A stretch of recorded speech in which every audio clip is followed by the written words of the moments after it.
Welcome to the very first episode of the Cody's MMA Uncensored. The show is simple. It's about me, the Cody, giving his uncensored opinion in the world of MMA. I'm the kind of guy that likes to have his opinion out there, and what better way to do it than via YouTube, where millions of people go every day. Now there was a great internet radio show out there called The Lights Out Show. Big shout out to my man JDH and, well, yeah, the other guy. So, yeah, they went on a hiatus, and now here's the Cody. He's going to try to pick up the slack. Okay, no, that's not really why I'm doing this. I'm doing this because, I don't like typing that much, and I don't like,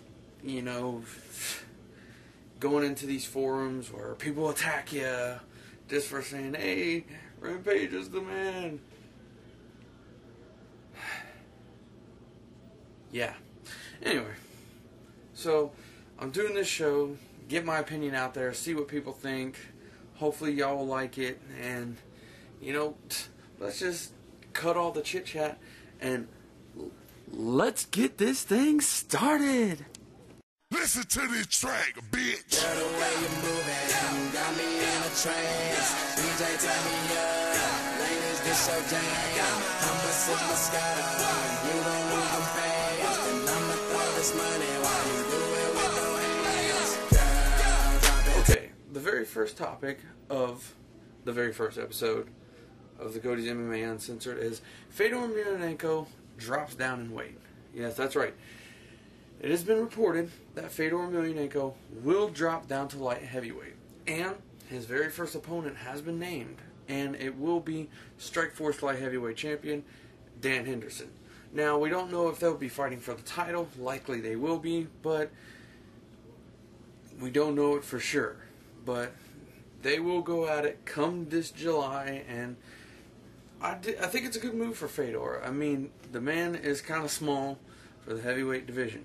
I mean, Antonio Silva was like 10 times bigger than he was. I mean, is that the reason he lost the fight? I do think it was. I don't think it had anything to do with Antonio Silva was a better all-around fighter. I just think he was much bigger.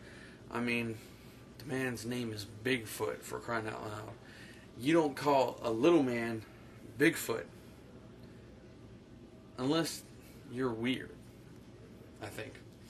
Yeah, but anyway, I do think his size played a little bit of a part in Fedor's loss to Antonio Silva. So, I think moving down the light heavyweight is a great move for him. And let's all kind of, hold off on the whole, oh man, I can't wait to see Fedor fight this, and this guy.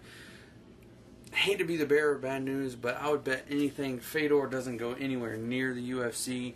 I know Zuffa purchased Strikeforce, but I just don't see Fedor going to the UFC just because, the man's managers are the freaking Russian mob. Who we kidding? Really. And they won't let him go anywhere near. It's just like, you have to be M1 Global UFC. What a bunch of homos. Seriously. Give me a break. But, yeah, so you can forget about Fedor versus Machida, or Fedor versus Shogun, or Fedor versus Rampage, or even the newly crowned champ John Jones. That's not going to happen. But, however, I do expect Fedor to defeat Dan Henderson. I think he's making a great move, and, we'll see just how great of a move it is come this July. Freaking Russian mob. Okay, now for the next topic. The recap of Saturday's Strikeforce Diaz versus Daly. Now, I'm not like all the other, radio shows. I kind of will only talk about the big fights, the 2 title fights. So if you want to hear about Shinya Aoki versus Lyle Beerbaum, or Gegard Mousasi versus Keith Jardine, you can go somewhere else to find that, because I'm not talking about it. So, Gilbert Melendez versus Tatsuya Kawajiri. Now, I was kind of shocked at how this fight went down, because I thought Kawajiri would give Melendez problems. I even picked Kawajiri to win.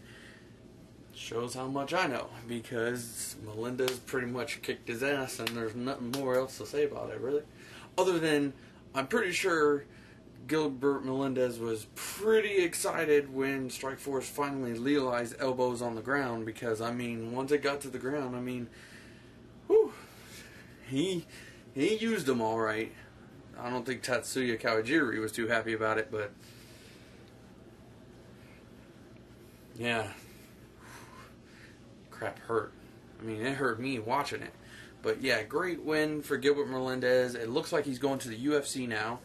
I don't think it's too soon. Many people think it's too soon. They think Gilbert Melendez should fight someone else. You know, I heard the rumor that they were possibly trying to get Eddie Alvarez to kind of sign a side deal with Strikeforce because he's in Bellator, but because Strikeforce is with Zuffa now, that's not likely to happen. But Alvarez versus Melendez would be a great fight, but it looks like he'll be facing Edgar or Maynard. And what the hell happened to Anthony Pettis? I mean, he's fighting Clay Guida on the Ultimate Fighter finale, isn't he? I mean, wasn't he supposed to get the next title shot? I mean, Anthony is probably sitting there with his arm folded, and it's like, wow, I've just been forgotten.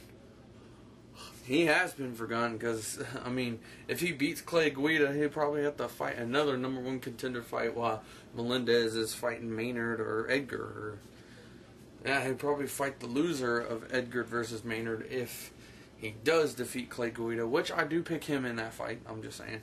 Sorry, Guida fans. But, yeah, but anyway, good win by Melendez. Wish he was fighting BJ Penn instead. I just want to throw that in there, but he's not. He's going to be fighting Edgar or Maynard. Yes. Yeah. Anyway, the main event, my boy Nick Diaz defeats Paul Daley via TKO strikes, round 1.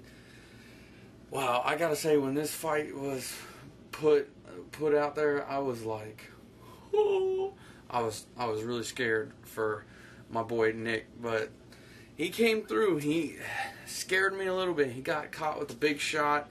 You know, he looked to be out there for a little bit, but, you know, good job by John McCarthy not stopping it, protecting himself, was able to come back and get the TKO himself. And, you know, Nick Diaz likes to do that. He likes to beat people at their own game, and I was so pissed off when he started to do it against Daley, and he almost paid for it, but, you know, it came out on top. And for those of you who are calling the Daley TKO a phantom shot, I mean, I've heard it flown around. The ghost punch, the phantom punch, the Paul Daley took a dive, whatever. Look at the tape right before, you know, Paul Daley did the chicken dance on the way to the ground. Nick Diaz catches him with a right hook. Daley falls a little bit forward. Nick is grabbing him, and as he lets him go, he's still on wobbly legs, and, you know, he did the Macarena all the way to the floor, you know. It looks like he freaking did something to his knee as he went down, but, you know, great win by Nick. And for those of you who are just rushing to the whole Nick Diaz go to the UFC thing, yeah, I don't see that happening anytime soon. Just because of Jake Seals versus GSP, you don't really have anything for Nick Diaz. I do, however, want to say, though, I just want to make it perfectly clear, you know, if the UFC was smart, they will try to make as much money off of Nick Diaz as possible. So if you put him into the UFC, you got to give him a big fight right away. Don't give him someone like John Fitch. Don't give him someone like Thiago Alves. Give him someone, you know, fight for a title. You know, fight someone who has a big name and will make it a fight like a BJ Penn. You can put Nick Diaz against BJ Penn. I would love to see that damn fight. You know, that'd be fight of the year. Hell, the Cody likes to think outside the box. What about Nick Diaz? He likes to do this for the money. Pay him a lot of money to go back up to middleweight and fight Anderson Silva. Yeah.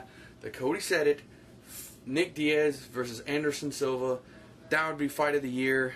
I don't think Nick Diaz would win, but I don't think Anderson Silva could stop him either. So, you know, that would be a great fight. But you got to make money off of Nick Diaz. So if you send him to the UFC, don't send him up against Mr. Boring John Fitch, and don't send him up against a guy he can never take down in a million years. I mean, take down as in get a takedown against someone as big as Thiago Alves, and Nick Diaz's wrestling ain't the best.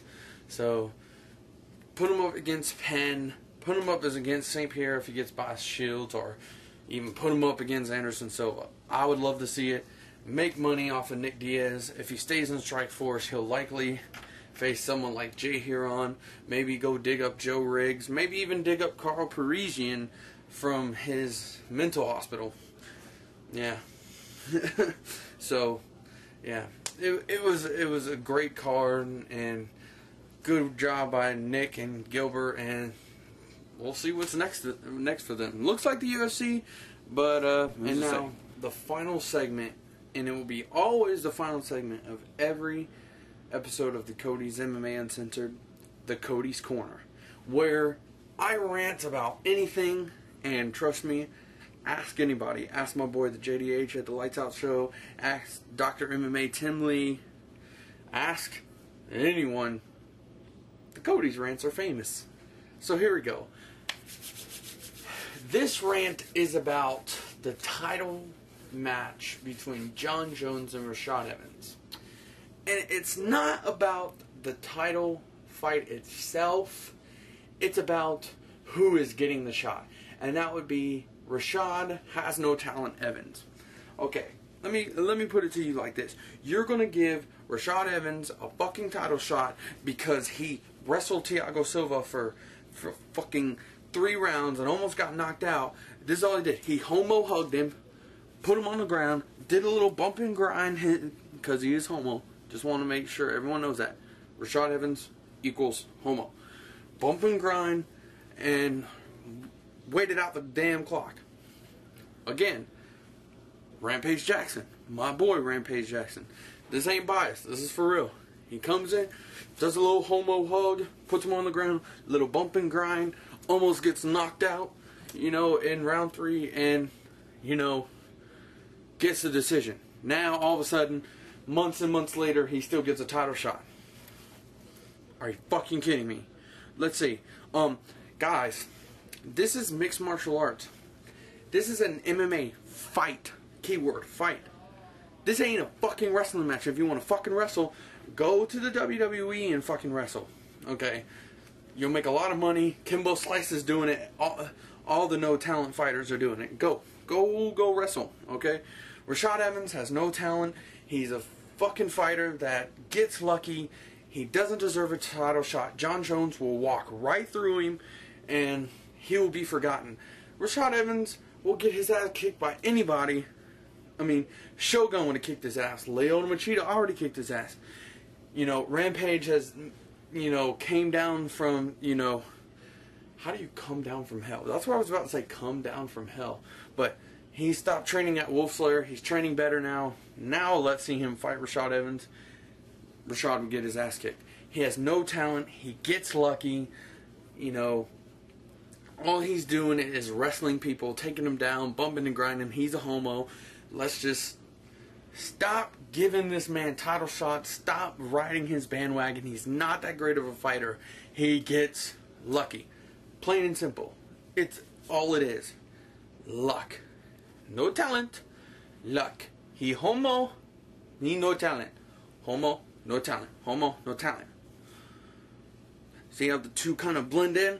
Rashad Evans sucks. He doesn't deserve a title shot. I can't wait to see John Jones kick his ass, and we never have to talk about Rashad Evans in the fucking title ever again, okay? Well, that'll do it for, the Cody's Corner. And, unfortunately, his first episode of the Cody's MMA Uncensored. Now, I'll be doing a show every Monday, Wednesday, and Friday, so I hope you guys will tune in. I hope you loved this first episode, Get your comments. I don't care if they're good or bad. You can talk shit about me. I'm perfectly okay with that. Just don't cry when I talk shit back. So, I love this. This is what I wanted. My opinion's out there now. Hope you enjoyed it. See you Wednesday. Next episode of the Cody's MMA Uncensored. Love you guys. Peace.